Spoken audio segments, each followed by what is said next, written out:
할렐루야. 자, 우리가 성경 공부를 왜 하나요? 지식을 많이 키워서 지식을 좀 자랑하고 싶어서 하시나요? 아니죠. 이 성경은 우리의 과거를 보여주고 또 현재의 모습을 점검하게 하고 또 앞으로는 어떻게 해야 될 것인가를 가르쳐주는 그런 구원의 지혜서죠. 지혜서. 그래서 계시록 1장 19절 말씀에 보시면 이 계시가 바로 내 본 것, 또 이제 있는 일, 장차 되어질 일 이렇게 다 보여주고 있어요. 그렇다면은 과거 우리가 어떠한 삶을 살았는가도 보지만 또 현재 우리의 모습을 영적으로 점검할 수 있도록 비춰주고 또 앞으로는 어떻게 해야 될 것인가를 이 이스라엘 백성들의 역사를 통해서 우리가 배울 수가 있는 거죠.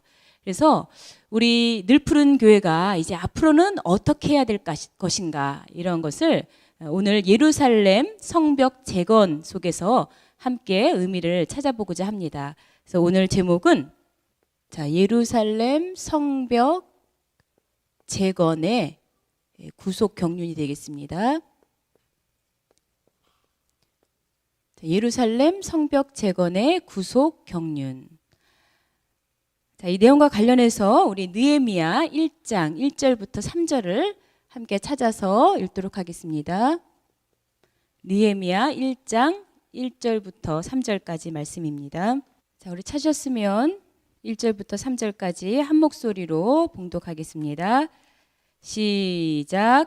하가랴의 아들 느헤미야의 말이라. 아닥사스다 왕 제20년 기슬로월에 내가 수상궁에 있더니 나의 한 형제 중 하나니가 두어 사람과 함께 유다에서 이르렀기로 내가 그 사로잡힘을 면하고 남아있는 유다 사람과 예루살렘 형편을 물은즉 저희가 내게 이르되 사로잡힘을 면하고 남은 자가 그 도에서 큰 환난을 만나고 능욕을 받으며 예루살렘 성은 회파되고 성문들은 소화되었다 하는지라.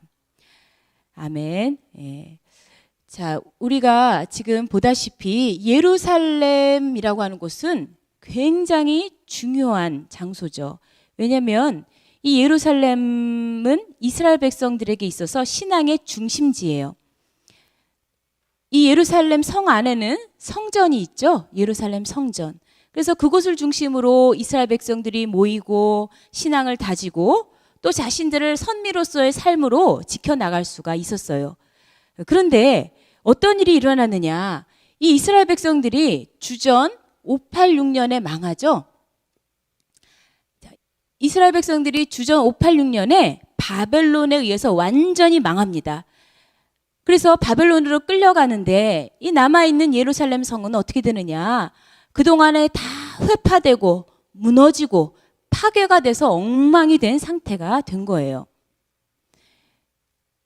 이 예루살렘 성벽이 이렇게 무너지고 그 문들은 다 불타버렸다 하는 것은 바로 이스라엘 백성들의 영적인 상태를 보여주는 거죠. 그들이 왜 바벨론의 침입을 받았습니까? 이 나라가 왜 망했습니까? 결국 그들의 죄 때문에 그 죄에 대한 심판을 받은 거란 말이에요.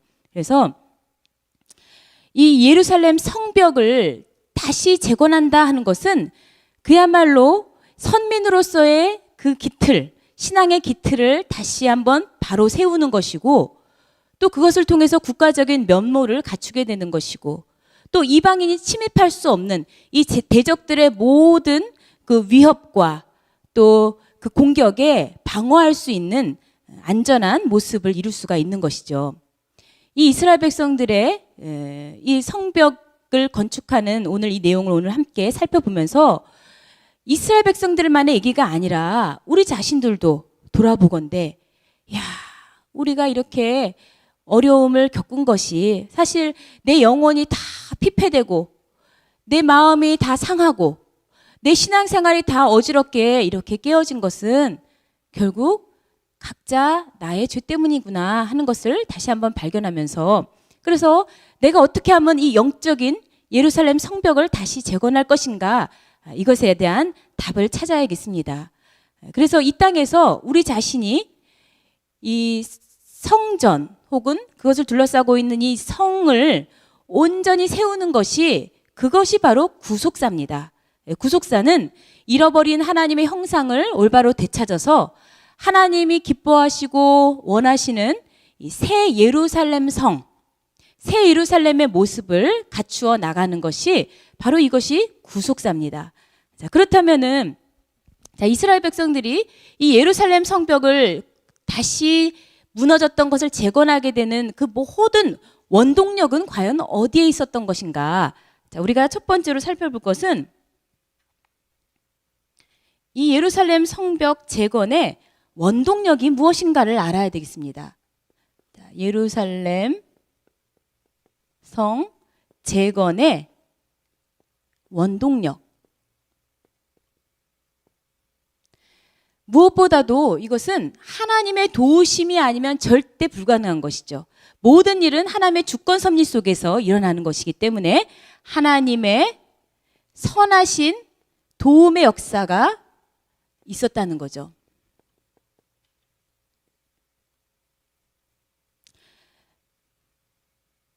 정리를 먼저 해볼게요. 두 번째는 뭐냐면은 무슨 일을 하든지 간에 강력한 지도자가 있어야 됩니다. 영적인 지도자.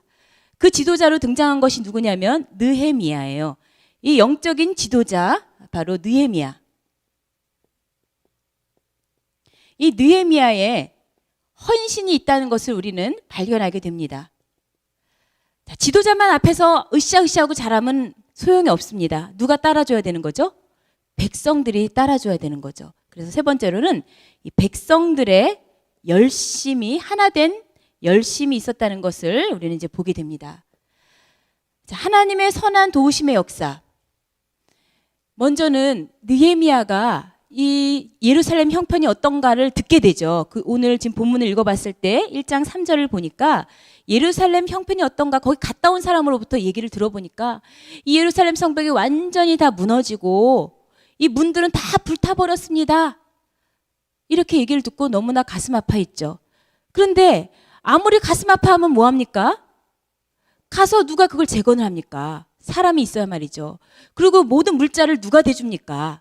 그런데 하나님께서 놀랍게도 선한 도우심으로 역사를 하신 거예요. 그래서 그 당시에 바사 왕이 누구냐면 아닥사스다인데 이 아닥사스다가 이방 왕인데 무슨 상관이 있겠어요? 그러나 그 마음을 감동시켜서 느헤미야의 말을 듣고 야, 그러면 너희 나라로 돌아가라. 그래서 백성들을 귀환시켰던 거예요. 뿐만 아니라 성벽을 재건할 수 있도록 허락을 해줬어요. 그뿐만이 아니라 모든 들어가는 물자들 다 공급을 해준 거예요. 이 아닥사스다 왕이. 누가 움직입니까? 그 배후에는 하나님이 움직였다는 사실이죠. 자, 우리 느헤미야 2장 8절 말씀을 보세요. 느헤미야 2장 8절 말씀. 자, 거기 보시면 그 하반절에 내 하나님의 선한 손이 나를 도우심으로 왕이 허락했다 그랬죠. 하나님이 모든 것을 움직여 주셔야 되는 거예요. 그 마음을 감동감화 시켜 주셔야 되는 거예요. 자, 18절에도 마찬가지입니다. 자, 18절에도 같이 한번 읽어볼까요? 2장 18절 말씀 시작. 또 저희에게 하나님의 선한 손이 나를 도우신 일과 왕이 내게 이른 말씀을 고하였더니 저희의 말이 일어나 건축하자 하고 모두 힘을 내어 이 선한 일을 하려 하매. 자, 하나님께서 도우셔서 이 예루살렘 성벽을 재건할 수 있는 기회와 모든 과정이 이루어질 수가 있었던 것이에요. 그리고 이것을 강력하게 이끌어갈 수 있는 지도자 느헤미야를 보낸 거죠. 원래 느헤미야는 그 당시에 모든 나라를 다 통치하고 있던 바사 왕국에서 아주 높은 직위를 차지하고 있던 사람이에요. 유대인임에도 불구하고 지금 통치 국가인 바사 왕국의 왕의 술을 다 이렇게 준비하는 술 맡은 관원장이었어요. 그러면 본인 생각할 때는 아유 나 하나 편하면 됐지 라고 생각할 텐데 하나님께서 그 느헤미야를 이 일을 할 수 있도록 유대로 보내주셨다는 거죠. 근데 느헤미야의 뜻이 뭐냐? 느헤미야의 뜻은 여호와께서 위로하셨다라는 뜻이 있습니다. 여호와께서 위로하셨다. 하나님께서 이 느헤미야를 예루살렘에 보내셨다는 그 자체가 바로 이 백성들을 위로하신 사건이죠. 느헤미야는 가서 말씀으로 권면하고 백성들에게 힘과 용기를 줬습니다. 이 모든 일이 하나님께서 위로의 역사를 일으키셨다는 거예요. 이 느헤미야가 예루살렘에 딱 갔더니 대적들이 있었어요. 모든 걸 방해하고 유대인들을 막 핍박하는 그런 대적들이 있었는데 그 대적들이 깜짝 놀라면서 야, 큰일 났다, 큰일 났다. 이곳을, 이 예루살렘을 흥왕케 할 자가 지금 왔다라고 아주 경계를 하면서 두려워하고 있는 것을 우리는 볼 수가 있습니다. 느헤미야 2장 10절 말씀을 보시면 느헤미야 2장 10절에 호론 사람 산발락과 종되었던 암몬 사람 도비아가 이스라엘 자손을 흥왕케 하려는 사람이 왔다 함을 듣고 심히 근심하더라. 느헤미야가 예루살렘에 파견돼서 온 그 자체를 대적들이 이제 막 두려워하는 거예요. 이제 큰일 났다. 우리가 맘대로 안 되겠구나. 이스라엘을 지금 흥왕케 할 사람인데 라고 생각할 정도로 하나님께서 강력한 이 느헤미야를 영적 지도자로 준비시키고 보내주셨다는 거죠. 그래서 이 말뜻처럼 여호와께서 위로하시는 역사, 느헤미야의 존재 자체가 예루살렘에게 보내준 그 자체가 얼마나 백성들에게 힘이 되고 마음의 위로가 되었는지 몰라요. 자, 그래서 이 큰 역사, 예루살렘 성벽을 재건하는 일을 가능케 했던 것은 바로 하나님의 놀라운 도우심의 역사가 있었다는 것을 우리는 알 수 있습니다.